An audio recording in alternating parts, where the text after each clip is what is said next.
Okay. Look, liquidity sweep and breakout. The breakout.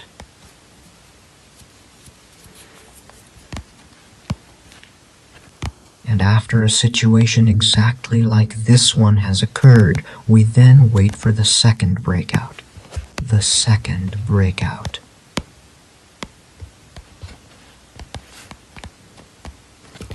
According to the SMC concept, there is also a first breakout and a second breakout in exactly the same way. Most traders will usually make their entry on the second breakout. An inducement.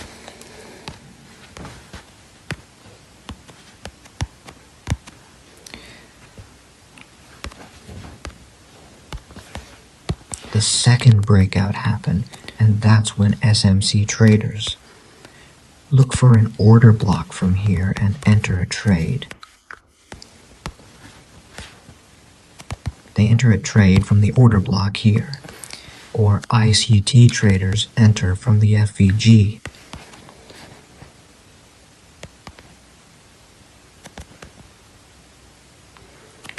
If the market comes here, ICT, SMC traders open a position, a trade from here.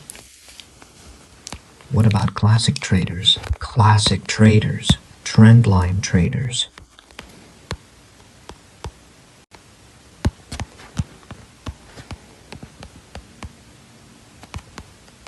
They proceed to draw a trend line.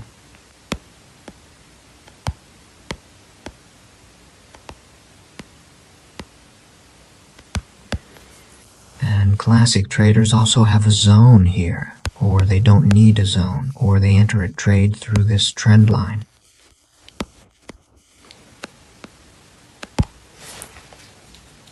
This is a very big mistake. The market reacts a little from the zone, and what happens is the market takes their stop. It takes their stop. And after taking the stop, the market continues on its way. The market manipulates. That is inducement. This inducement. One could even say that it is the stop loss of retail traders.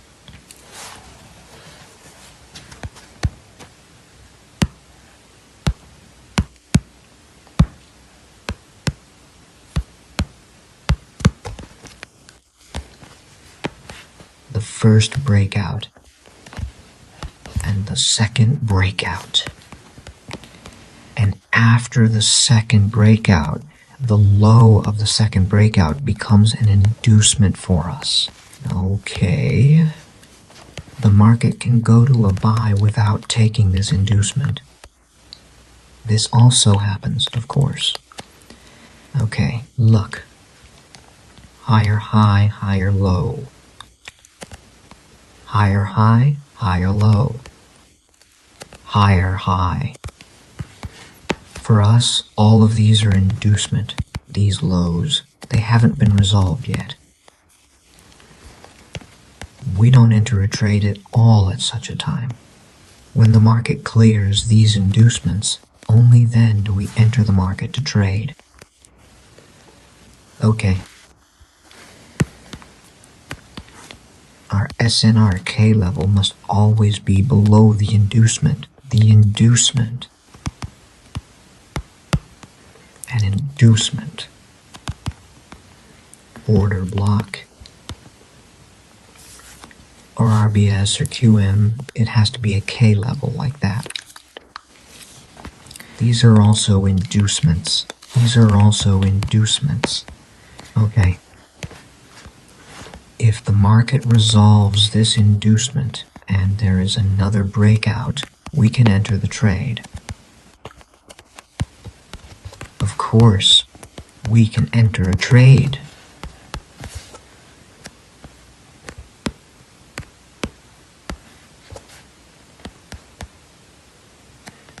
We find a valid K level around here and enter a trade.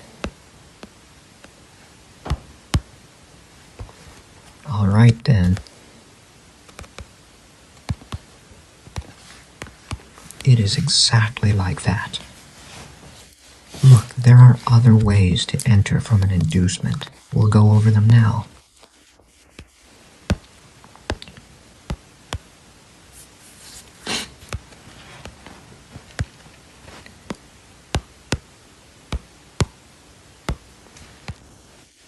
We now have 3 inducements. 3 inducements. And will the market clear the first inducement, or the second inducement, or the third inducement? Which one will it clear? Okay, let's say it cleared the third inducement. After clearing the third inducement, we have to wait for another breakout, right? Of course. If we wait for another breakout after clearing the inducement again, look, the zone becomes very, very large.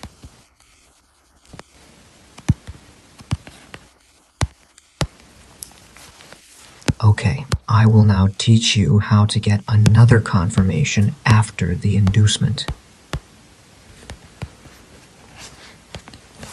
Okay, look. Higher high, inducement.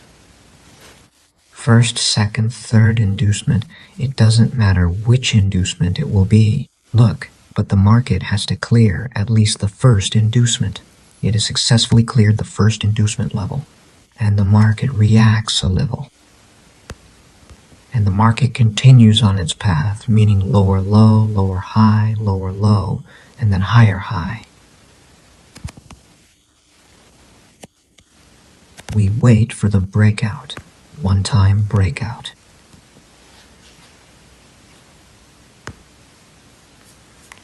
Exactly like that. We are waiting for a one-time breakout, but only after the inducement has occurred.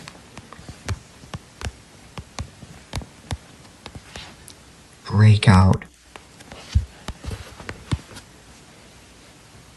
And we can easily and freely enter a trade right from the order block.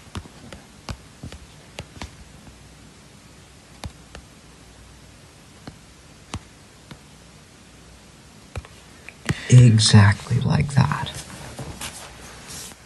From the first SNRK levels, we need to obtain the third, the first, and the second and third confirmations 2 separate times. For our third confirmation, after the inducement, we should expect another one-time breakout, another one-time confirmation.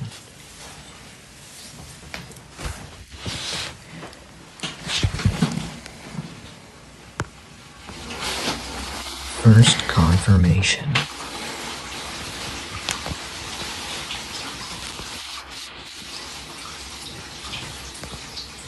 Second confirmation and third confirmation. First confirmation, liquidity sweep and breakout.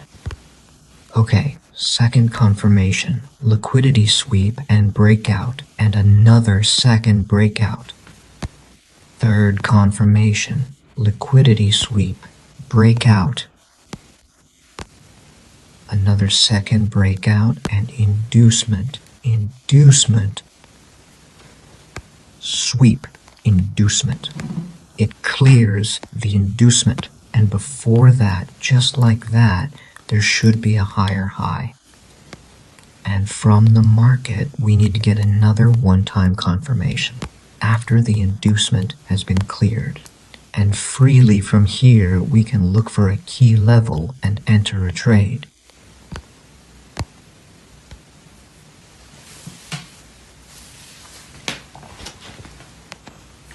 Okay, look. Now we will look at it in the real market. I mean, where do we get this confirmation from? We get it from the SNR key levels.